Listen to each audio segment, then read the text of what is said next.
Good evening, everybody. My name is Jeremy Walters, and I'm a 20-year resident of Fort Mill, South Carolina, and I'm a candidate for the 26th District of the House of Representatives.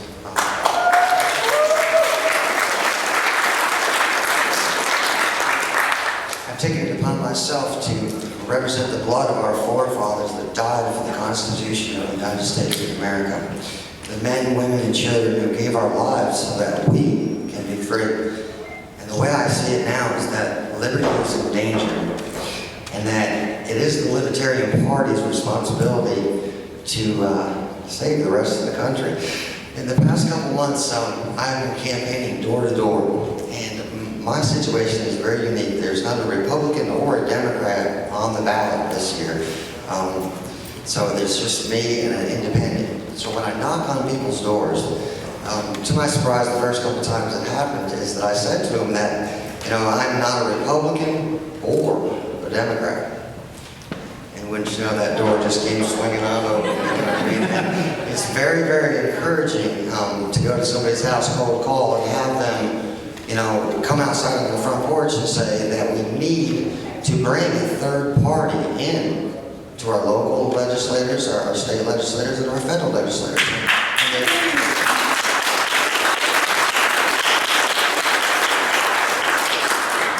This is my first campaign, so of course I had no idea what I was going to say when I first started doing it, but I made that part of my pitch, and it is the most amazing thing that when you lock eyes with these people and they say to you that I'm sick of both the Republicans and the Democrats, and I really don't know what to do. So my point is for one, I'd like to thank each and every single one of you for coming out of your way to come here tonight. But when you go home, if you could do me a slight favor and reach out to your neighbor, reach out to your friends. I'm sure that you've done it before, but in this particular election, it is extremely important that we bring people into our party and make it extremely inviting and appreciate them for who they are and accept them and get on the phones and help your local candidates out and of course help Governor Johnson out. I don't know how many of you have met Governor Johnson, but I spoke at one of his campaign fundraisers in Charlotte, and before I met him, I decided that I wasn't going to read anything about him or anything, and I just sat and talked with him. And when I walked away, I thought to myself, that man could be president. I would actually like to have that man president because his ideas and his ways could actually turn us around. And we have a very short period of time before we're not going to have a country at all, So I just wanted to thank again everybody for coming. We wanted to recognize the Winthrop College Libertarians, Trey Stokes, the York County Libertarians, Jennifer Schultz Carson, Marge Wakefield, the South Carolina Libertarian Party, who I'm very thankful to. They've been behind me from day one, and the Winthrop University Faculty Administration, and Dr. DeGiorgio, Dr. Miller, Deanne Brooks, and Rebecca Masters. We wanted to thank all of you for the opportunity to come here today. And again, my deepest gratitude for you taking your time, because it's very important being a new candidate to think, is there anybody out there that's going to stand behind you? How many people do we actually have in this party, So anyway, I'm running for the 26th district, and I plan to win this seat, so you will have a friend in the state of South Carolina. Thank you.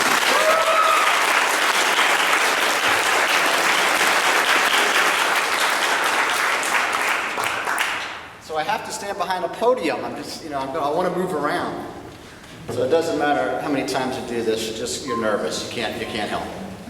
So I have 10 to 15 minutes. So if anybody falls asleep, I understand. Okay, so my name is Keith Blandford. I am actually the congressional candidate for U.S. District 1 in South Carolina. That's out of Charleston. I live in Sullivan's Island. I'm a husband.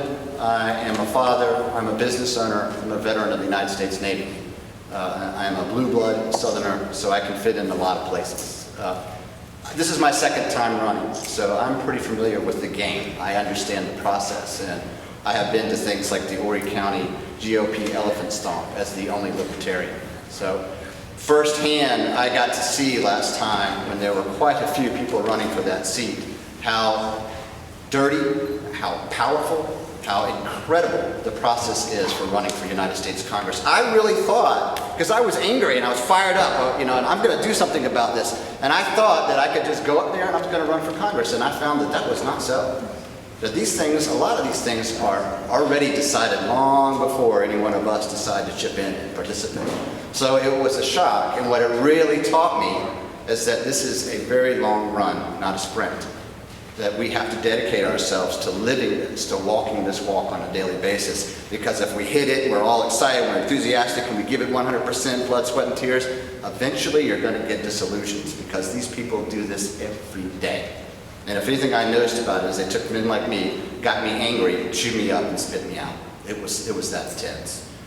But I can't say that right now this is an extremely exciting time.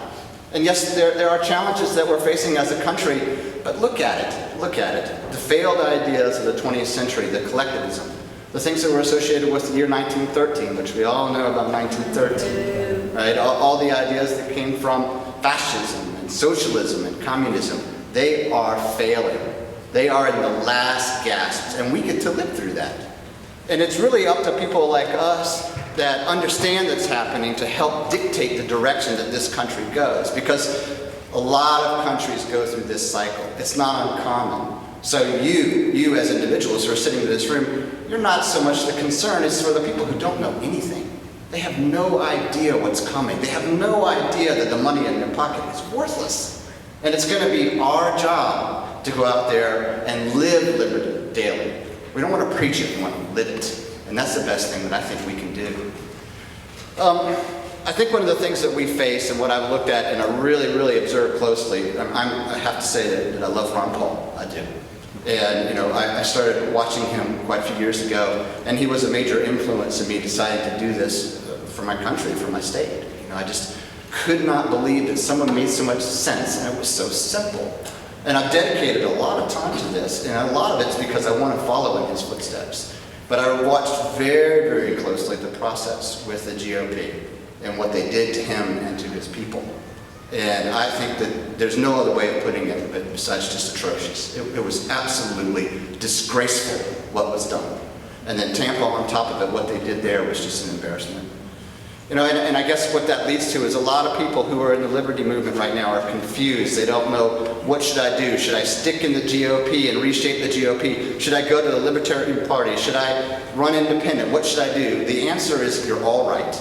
Whatever you're doing for the cause of liberty is the right cause. Do whatever you want.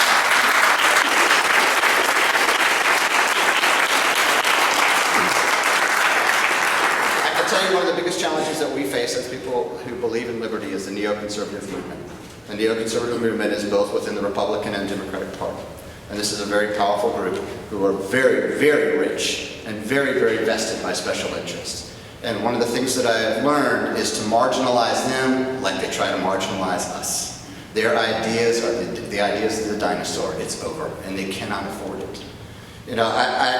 I think what you hear a lot of people doing as they're walking around is they're intensely angry, they're intensely upset, and they keep thinking in circles about the problems. What I really want every one of you to do is think of the solution. Think the solution. What was one of the most effective tools that they put in the Constitution to limit the size of government? It was the currency. It was the currency. And we as a people need to understand that if we can get control back of our currency, we don't have to argue about the merits of going to Iran or not Iran.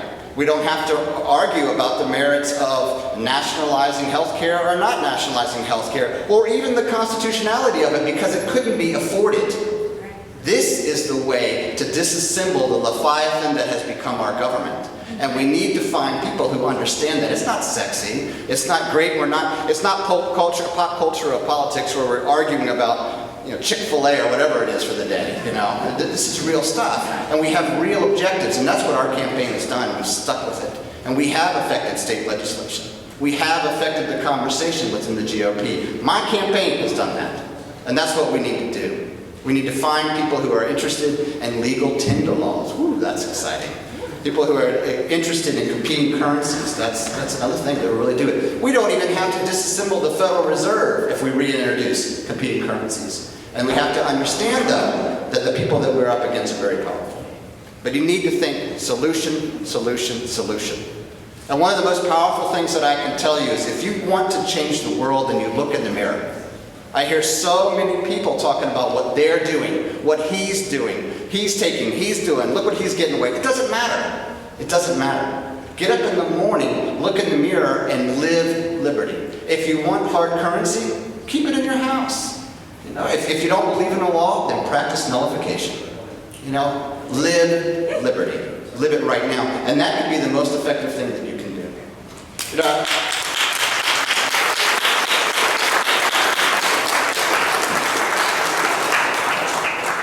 so it's very exciting to have a very prominent and distinguished presidential candidate. Isn't that awesome?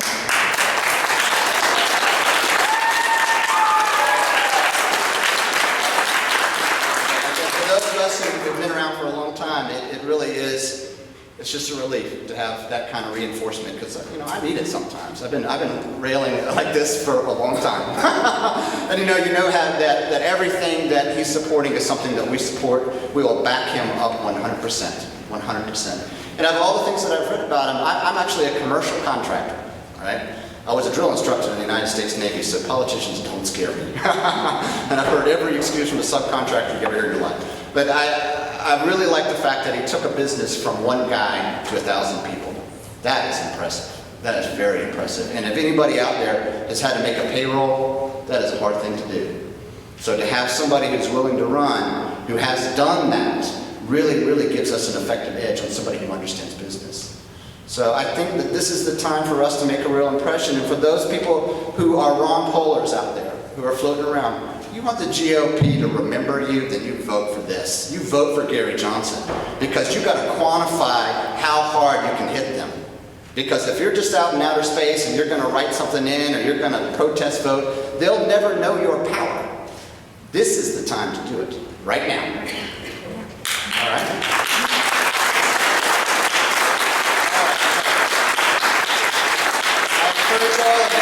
Let's really go home. Look at all the great dynasties. Look at Rome. Look at France. Look at Britain, and see where they were and what they did when they started devaluing their currency. If you invest in the antithesis, you're going to be okay. Take a deep breath and know that you're going to be okay. Thank you so much.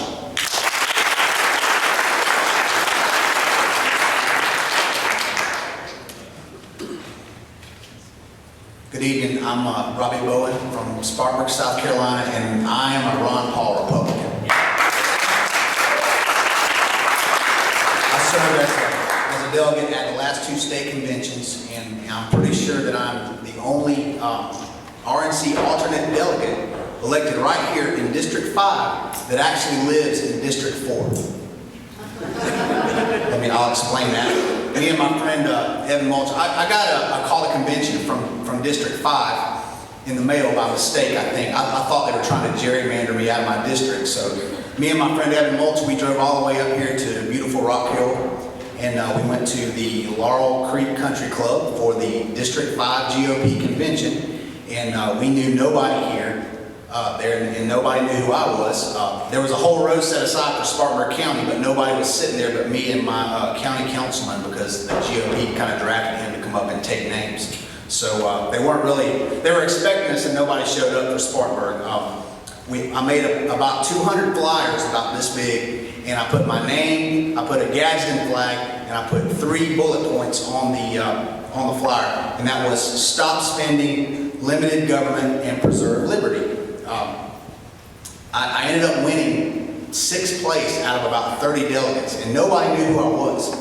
And the reason I'm telling you this story is to say this, that the liberty message is simple and it works. That's what I want you to remember. How many people saw Ron Paul last night on The Tonight Show with Jay Leno? Ron Paul came out, it was like a rock star came out with the applause.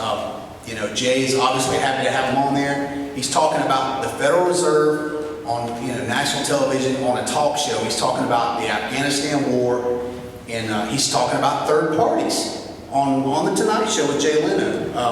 How many have seen the pictures online of Ron Paul's rallies at the colleges? I mean, there are tons of people there. The liberty message is working. It's a simple message and it works if we just keep saying it. A lot of my friends are here tonight from Spartanburg and Greenville, and we worked very hard in the Ron Paul Revolution, and we made some headway.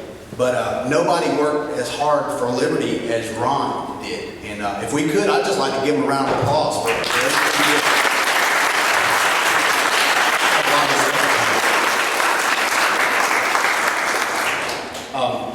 Now that it's over, the Ron Paul campaign is over, we need to let Ron and Carol rest and hopefully enjoy retirement. The Liberty message now has a new messenger, and I believe the new messenger is Gary Johnson, Governor Gary Johnson.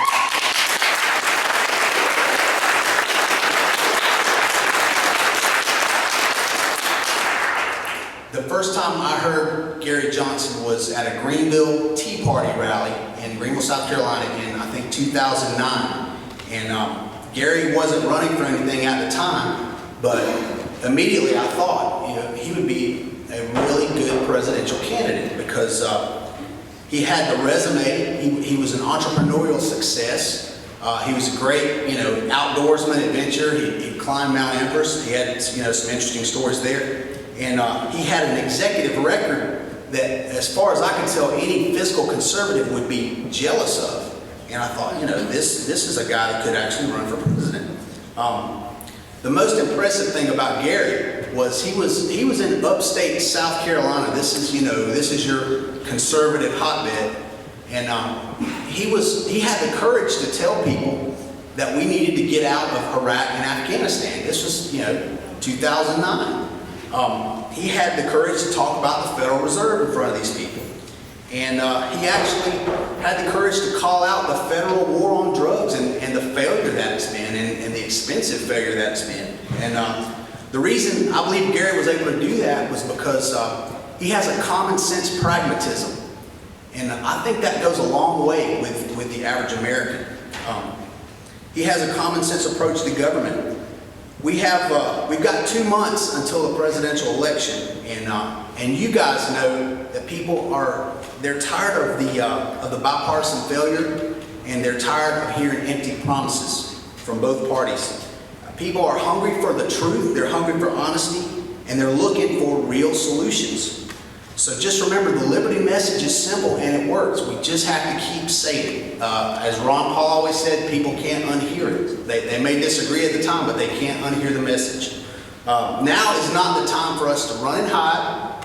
It's not the time for us to just bury our heads in the sand. We need to come together. We need to unify behind this candidate. And I hope you'll all join me in welcoming who I think is the Liberty presidential candidate, Governor Gary Johnson.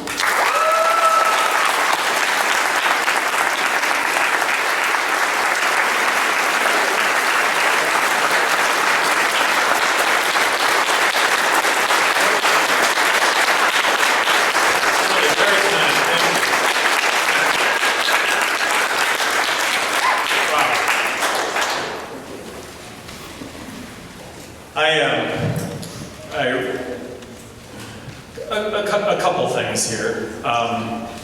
There are some really big problems facing this country. And there are solutions to the problems that we have. I think a homeless person in this country could point at the problems that we have, and I think a homeless person might actually be able to identify the solutions that go along with the problems. But you can't be a homeless person and run for president of the United States. You have to have a resume.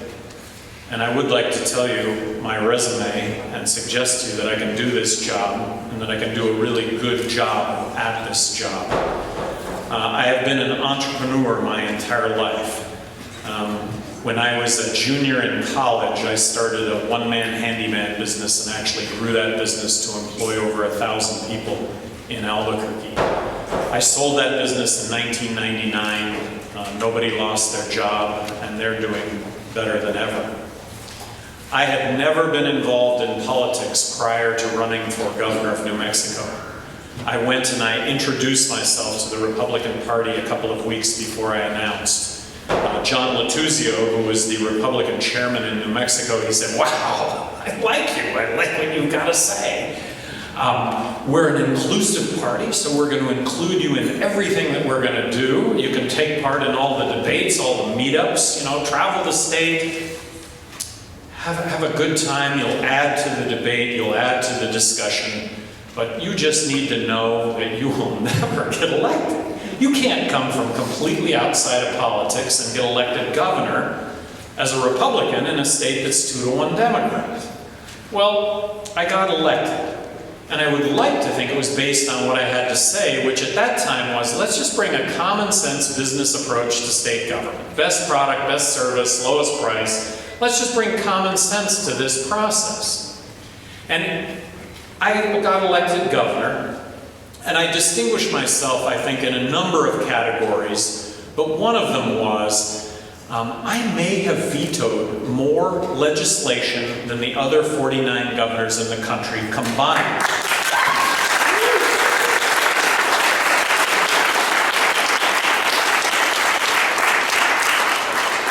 I vetoed 750 bills. Only 2 were overturned. I had thousands of line item vetoes. I took line item veto to a new art form.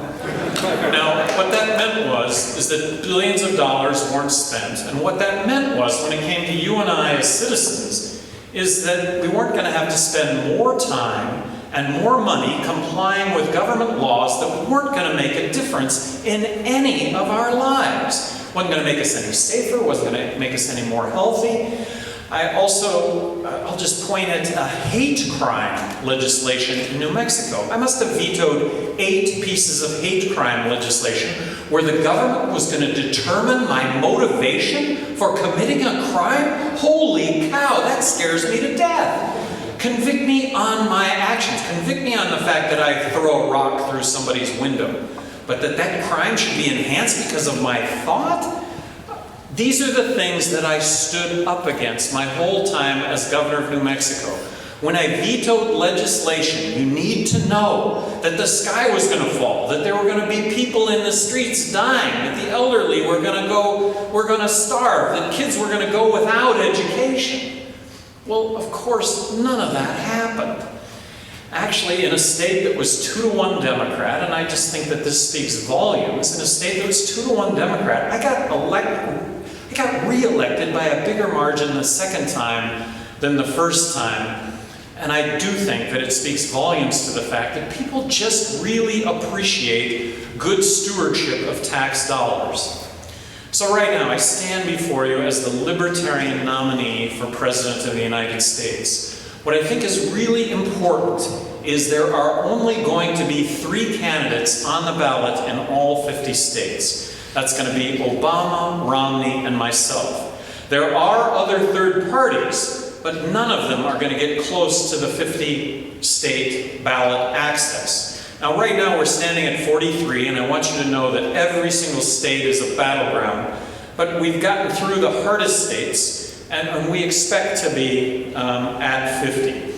In second place, maybe 30 with the Green Party, and that's an approximate number. So there are other candidates that are running, but in this case, I'm going to talk about the 3 candidates on the ballot in all 50 states. There's a big difference between myself and Mitt Romney and Barack Obama.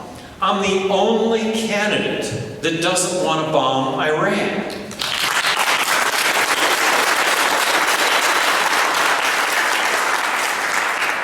Bomb Iran, we're going to have another 100 million enemies to this country that we wouldn't otherwise have. After 9/11, the largest demonstration in the world in support of the United States was in Iran, in Tehran. And we're going to bomb the citizens of Iran? We're going to find ourselves in a 2-year bombing maintenance program if we do that. I am the only candidate that wants to end the war in Afghanistan now and bring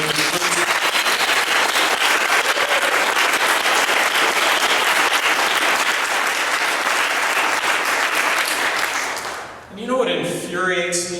What infuriates infuriates me are politicians that beat their chests and tell you that I'm going to save you from the terrorist threat, elect me, and then they go to Washington or they get elected, and it comes at a cost of thousands, tens of thousands of innocent civilians that get killed in these countries, and our men and servicewomen coming back in body bags or coming back with their limbs blown off, and it's all in the name of politics and politicians and a disconnect from reality.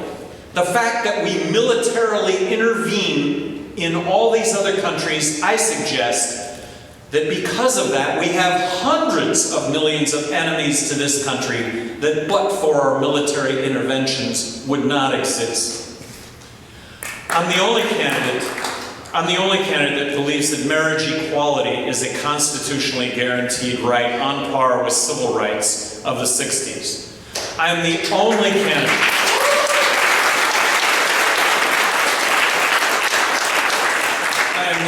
candidate that wants to end the drug wars. Let's legalize marijuana.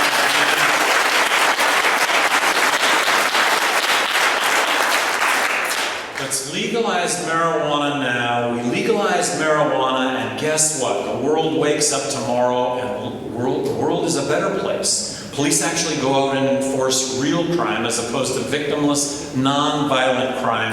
Half of the resources that we put into the courts, prisons, and law enforcement, that gets redirected. Wow. We'll see that when we do that. I think that we next bring on the notion that we need to look at drugs first as a health issue rather than a criminal justice issue.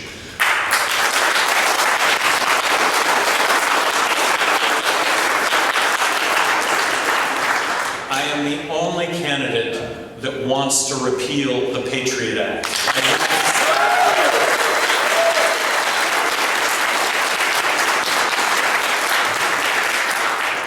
If I would have been President of the United States, and I hope you believe me whenever I say that I would veto whatever it is that I would veto. If I would have been President of the United States, I would have vetoed Homeland Security. Incredibly redundant. There would be no TSA. I would have left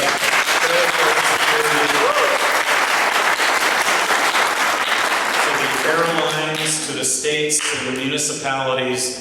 And if, by the way, I am President of the United States and I can't abolish the TSA, I guarantee you, because I would control the administration, because I would control the TSA would be less intrusive and as safe in a very, very short amount of time. I am the only candidate that would not have signed the National Defense Authorization.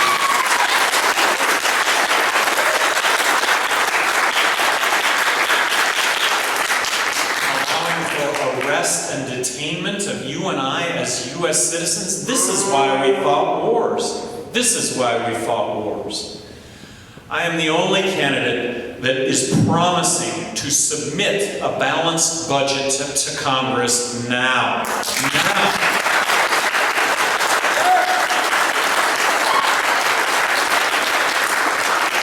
And if we don't do this, we're going to find ourselves in a monetary collapse.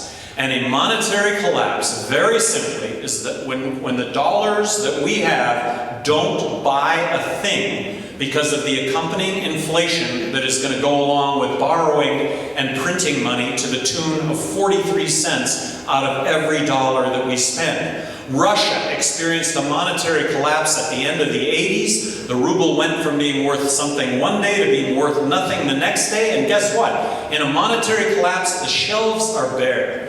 Because people figure out that money doesn't buy anything, so I better take whatever we have and buy as much of everything that we possibly can, and that's what happens in a monetary collapse, and that is a way of life that we don't want. So this is mutual sacrifice on the part of all of us to balance this federal budget. That means Medicaid, that means Medicare, that means military spending. I'm going to be proposing a 43% reduction in military spending. Do you realize?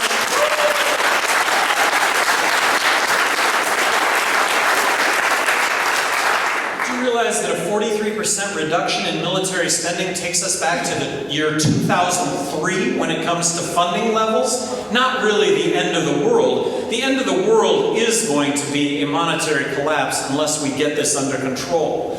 And when people hear about a 43% reduction in Medicare and they fall off their chair, the alternative is no health care. That's the alternative. Democrats and Republicans right now arguing over who's going to spend more on Medicare. Medicare has to be cut. It has to be cut. It is unsustainable.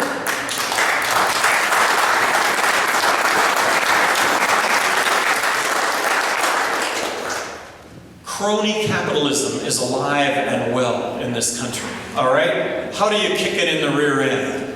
I think I am the only candidate that is proposing to eliminate income tax, corporate tax, abolish the IRS, and replace all of that with a national consumption tax. In this case, I am embracing the fair tax. When there are no loopholes for sale, I think you issue pink slips to half of Washington lobbyists, because that's why they're there. They're there to buy loopholes, and both parties have their hands out to sell those loopholes, abolishing the IRS, abolishing withholding from your payroll check, abolishing income tax and corporate tax does a whole lot of things. I think it reboots the American economy. It's the answer when it comes to our exports, making our exports 23% more competitive. It's really the answer when it comes to American jobs. Because in a zero corporate tax rate environment, if this isn't the only place to do business on the planet, then nothing will make this the only place to do business on this planet. I am the only candidate that would sign legislation abolishing the Federal Reserve.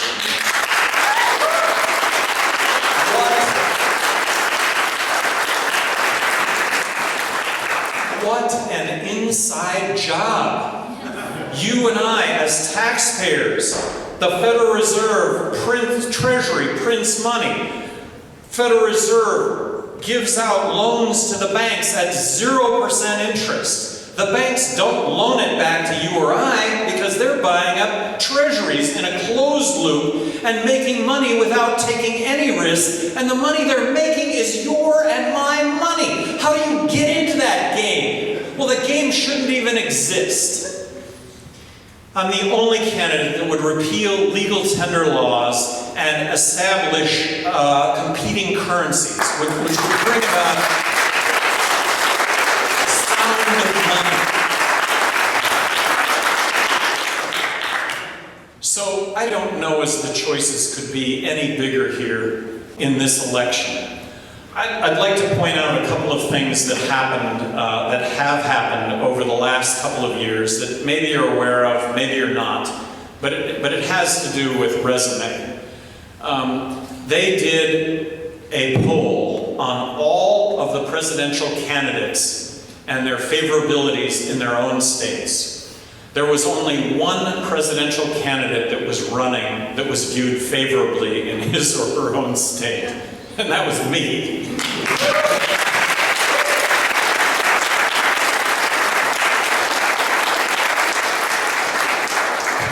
This is very real.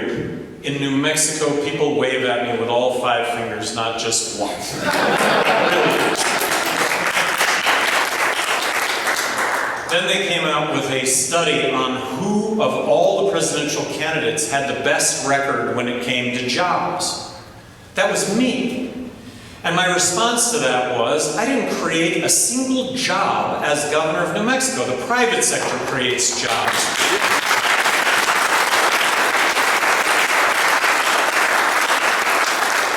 But don't underestimate the power of the executive when it comes to appointing all of the agency heads, appointing all the boards and commissions. The executive, governor of a state, president of the United States, controls all rules and regulations. And rules and regulations can get better on a daily basis with just a foundation in common sense. Less time, less money to have to comply with rules and regulations that all they do is take up more time and more of our money. And then lastly, I'm really proud of this, but the ACLU came out with a report card on all the presidential candidates. This was last December. 24 Liberty torches was a perfect score. And this is really, this is ACLU, whether you love them or hate them, this is a group that's dedicated to civil liberties. This is a group dedicated to the first 10 amendments to the Constitution, the Bill of Rights. Anyway, 24 Liberty torches, perfect score. Mitt Romney and Rick Santorum had 0 Liberty torches out of 24. Newt Gingrich had 4 Liberty torches out of 24. President Obama had 16 Liberty torches out of 24. Ron Paul had 18 Liberty torches out of 24. And I had 21 Liberty torches out of 24.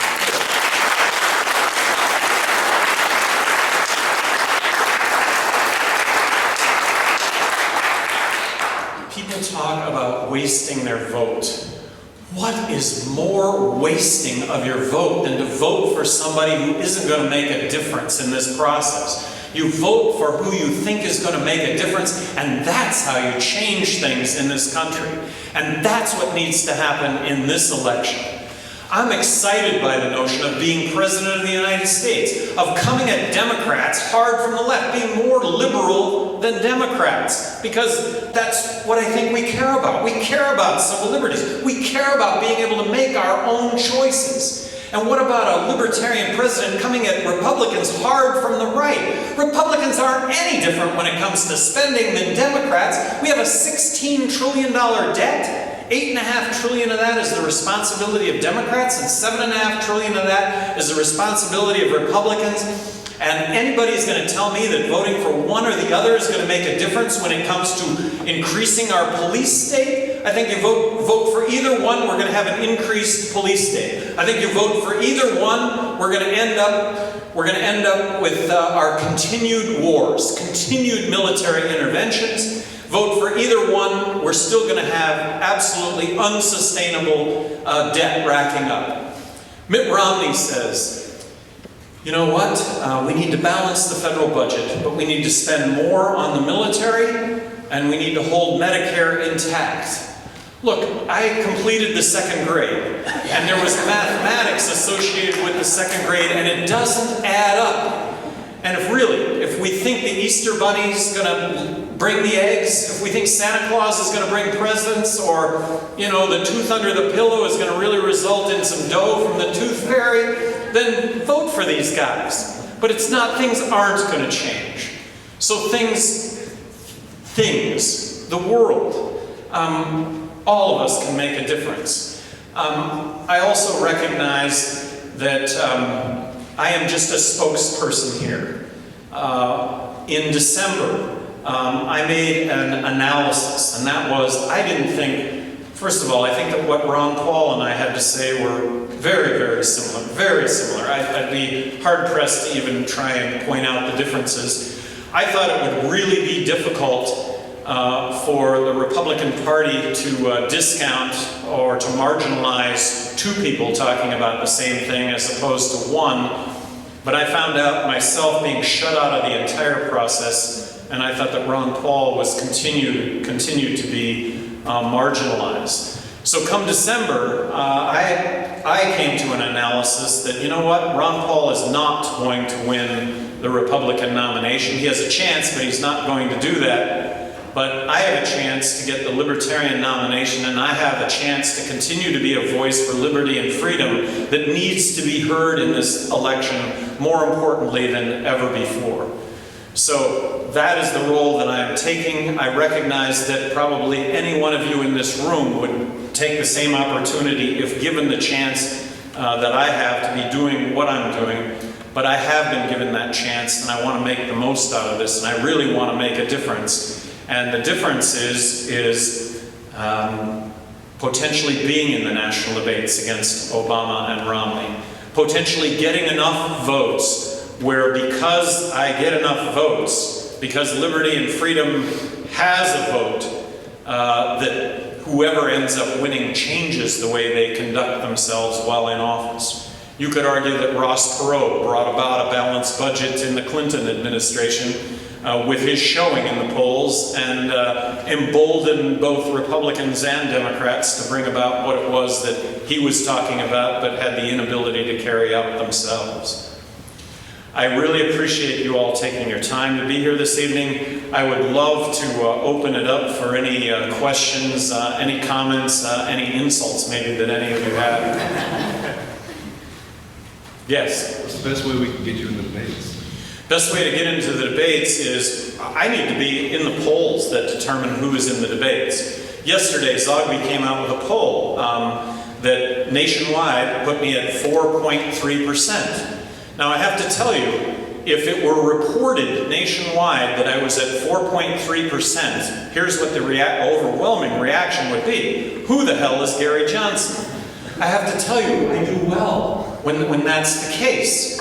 Check it out, Gary Johnson 2012. I mean, not that you haven't, but this is an issue of people checking it out. This is an issue of just getting the coverage that is factual. In this case, that I may be at 5% nationally. That's not an underestimate. That's just a realistic figure. If that in and of itself were reported and it's not being, that 5 would go to 8, would go to 10, would go to 15, and there's time to make that happen. So I would just ask you to blog, get on the internet and blog, get on all these websites and put in your zingers for liberty and freedom, and that Gary Johnson's not the perfect guy, but he is the spokesperson at the moment, and you know what? He hasn't done bad for himself. There's nothing to suggest in my resume that I am not going to doggedly pursue everything it is that I'm talking about. Did I mention to you that I have had the good fortune in my life to get to the top of Mount Everest? I think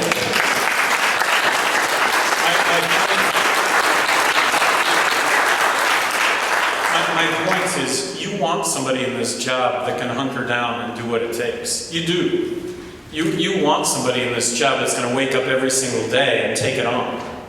George Bush gets into office and he takes on Social Security, talking about privatizing Social Security. Well, I would have thought the water would have gotten boiling over that topic. Well, it didn't even get tepid, and he was out of the debate. That's not why we elect a president of the United States. Barack Obama said so many encouraging things, I thought, when it came to gay rights. I thought he said so many encouraging things when it came to the war. I thought he said so many encouraging things when it came to the war on drugs, none of which have transpired. It's just a disappointment. And by the way, I ran 2 campaigns for governor where I did not mention my opponent in print, radio, or television. I think people are hungry to vote for somebody as opposed to the lesser of 2 evils.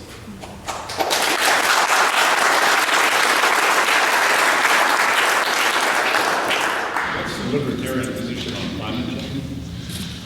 Libertarian position on climate change? I don't know what the libertarian position is, but my own position is that I take the Bjorn Lomborg approach, and that's the notion that it is happening. Let's accept that it is happening, and that it is man-caused. That said, should we implement cap and trade? I don't think so. I think it would be devastating to the economy. That said, what's the best prognosis for a good environment? It's a healthy economy. We as consumers are demanding less carbon emission. We're going to get less carbon emission. The natural gas finds right now. I mean, this is coal is going to have to pull a rabbit out of the hat to clean itself up if we're going to continue to use coal. But these are market-driven forces. I would suggest that they're not government-driven. Is there any current state where the Libertarian Party is leading in, where the Libertarian Party could possibly clinch the Electoral College votes?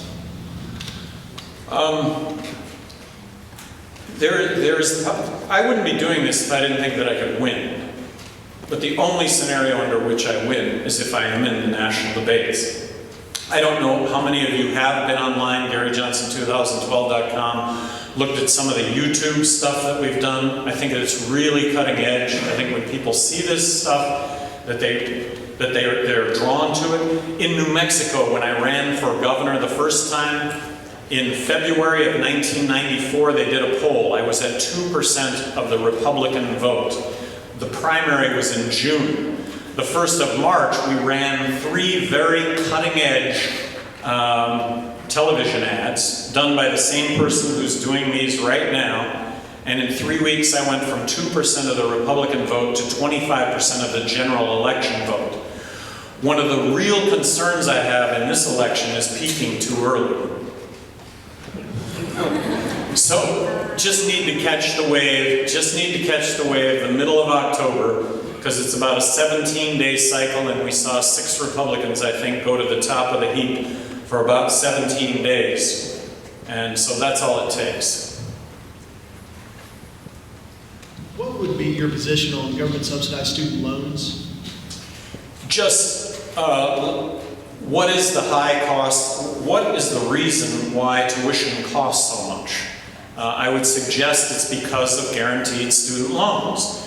That you as students, if you were faced with tuition, and I'm not presuming to know what tuition is here, but if tuition is, what is it? Really, I do. $13,000. $13,000 a semester? I would have guessed 13 or 15. Well, if you were faced with 13, and by the way, as young people, you're just getting screwed. Yes.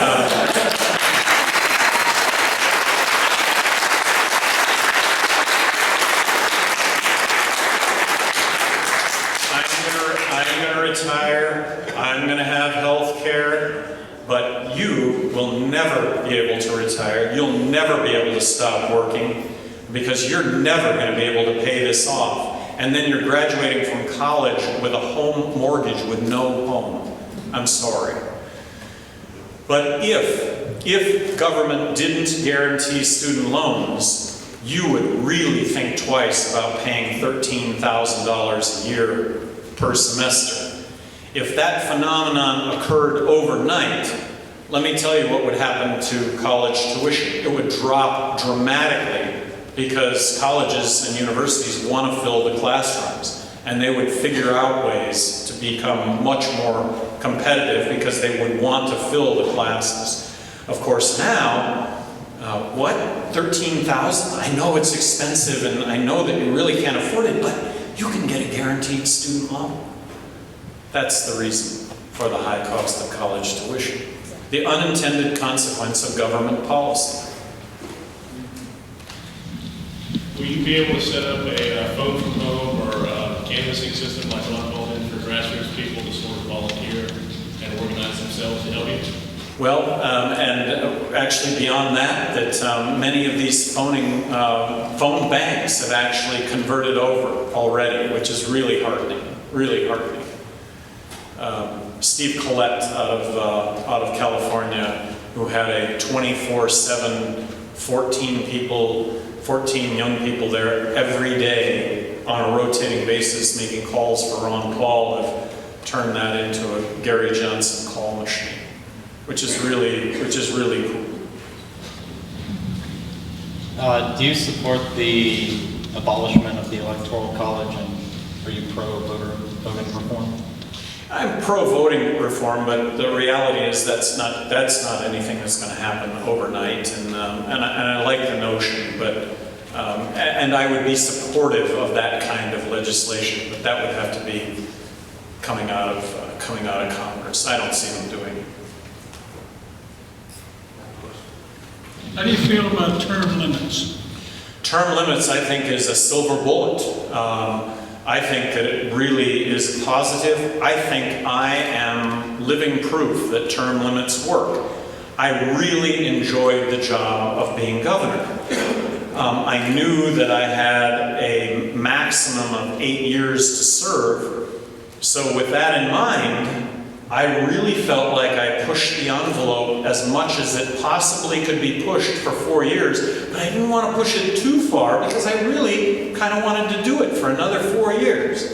So I get re-elected, Katie bar the door, I am not going to leave this office thinking coulda, shoulda, woulda, and so term limits. I think term limits is a silver bullet. So term limits would would potentially solve the problems that we have, which are politicians that beat their chests and are going to save us against the illegal immigrant, drugs, poor health care, terrorism, all an unintended consequence to every one of us. What are your thoughts on going after the bankers that are really responsible for this? They're in this bubble, the same way Iceland has done. They locked up their bankers, and declared their debt. Well, and that does need to be pursued, and no one is above the law. No one. So you support going after it? I do, but I think it's more yes, but I think it's so much more symptomatic, or it's so much more it's institutionalized theft. It's the Federal Reserve, and they're going to loan you money as a member bank for 0% interest, and you don't have to take any risk. You can buy treasuries in a closed loop. Wow, how do you get into that club? It is so unfair, so unfair. Governor Johnson, I just have a lighthearted question. But do you think that you could beat Paul Ryan in America?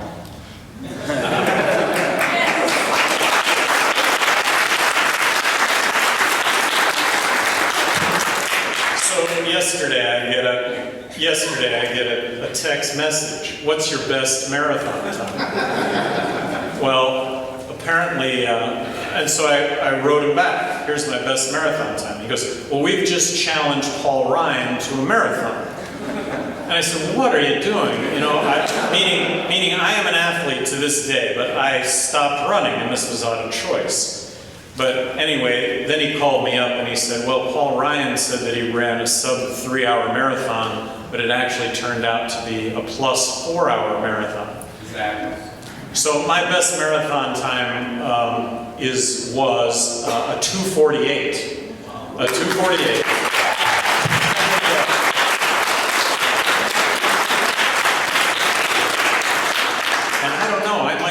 Go out and run a 4-hour marathon tomorrow, even though I haven't been running. But I don't want to embellish on that.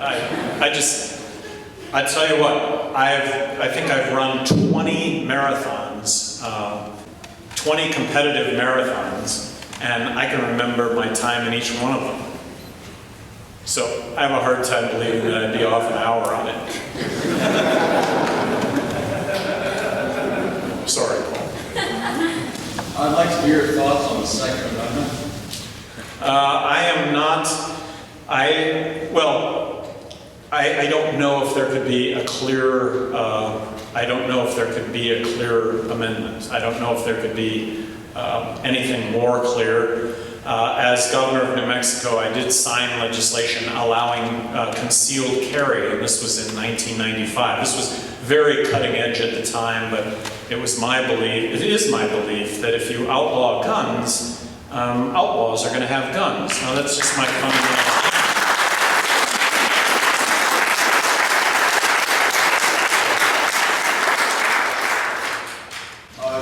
You also said you wanted to cut military spending. I was wondering how that related to veteran benefits and namely the post-9/11 GI Bill. Well, first of all, there has been only one category that there would be no cutting, and that would be the category that you're talking about, veterans benefits. I mean, there's no compromise to benefits accrued to servicemen and women who've put their lives on the line. But here's how a 43% reduction in military spending goes down. It's reducing nuclear warheads from 2,300 to 500. Do we really need to blow up the planet 10 times? Might 4 times, 5 times do it? It's getting out of the current military engagements that we are in. It's reducing the military footprint by 43%. So it's all the bases, it's the uniform, it's our military presence in Europe, Japan, South Korea. It's the military in uniform, it's the civilian support staff that goes along with it, it's intelligence, and it's research and development. It's all those areas. I think that's the biggest threat to our national security. Assuming that we're able to get rid of the Federal Reserve and abolish Obamacare, what is the next step to deal with healthcare? Because there's obviously an enormous problem with it, even without. Well, so I'm the free market guy, okay? Really, free markets, no tariffs. And by free markets, I would suggest to you that the reason that healthcare costs are as high as they are, and that the choices that we have, the reason that the choices that we have are so limited, is the crony capitalism that revolves around healthcare. And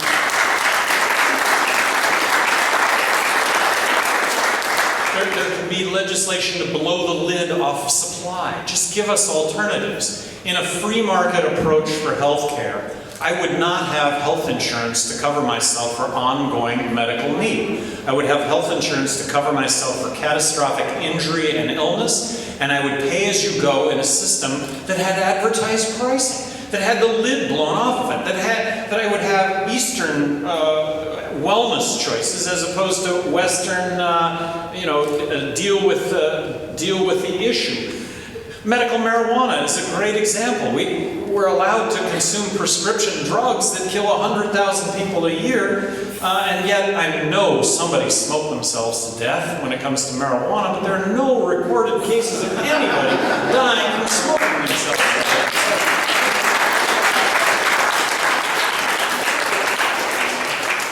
When the whole healthcare debate started, I had envisioned gallbladders are us.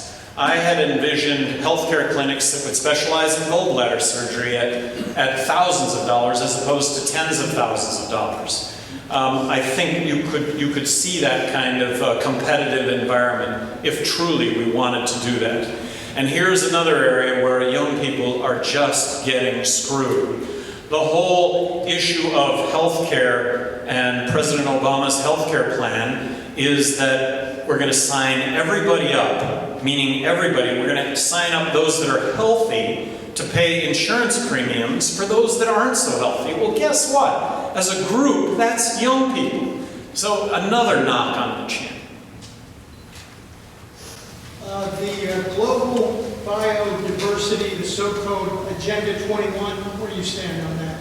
Well, by stand on it, I just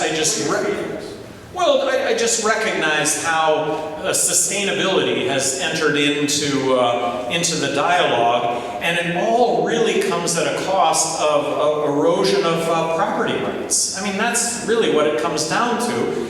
And for me to be precluded from developing property that I've owned my entire life, or my family has, I think that property is fundamental to this country. So I see Agenda 21 as just taking away that ability of you and I to exercise the property rights that we may in fact have. And then just a couple more questions, but back to healthcare. I'm a believer in attorneys. You know what? Attorneys do a really good job of, laws are on the books. You break the law, you break the law. Well, attorneys, do a pretty good job of assigning liability and bringing people to bear that have broken the law. But you put government in that mix, it ends up to be kind of redundant. So when it comes to healthcare, the notion that politicians are going to save us from every ill that exists in the world, that's not possible. But attorneys do that job for us anyway. And that's kind of a free market approach to all this, and I think they're much more efficient at doing that job than the government. Ron Paul supporters have been through a lot. A lot of us still had the dream that he's going to be president. Even a couple of weeks ago, we thought that he was going to do well at the RNC, and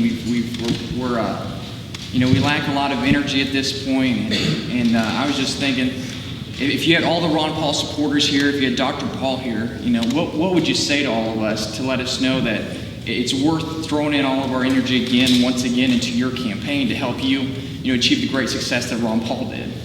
Well, there's no give in the person that's standing in front of you. No give whatsoever. And I would just suggest to you that there is nothing in my resume to suggest that I am not going to doggedly pursue the things that I'm talking about. And so I would just suggest to you that it's not a compromise here, that it's a reload.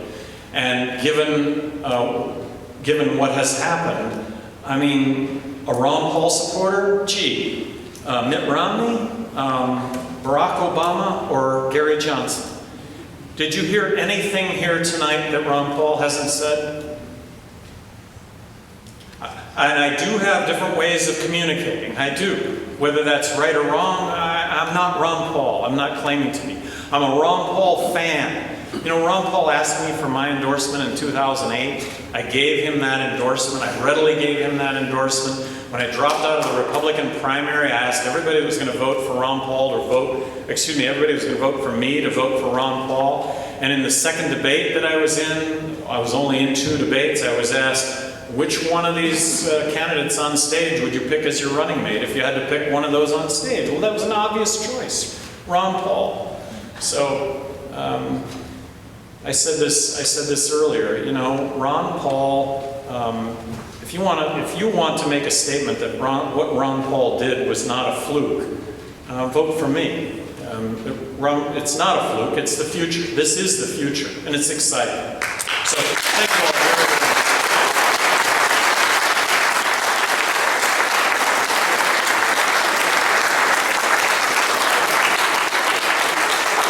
Okay.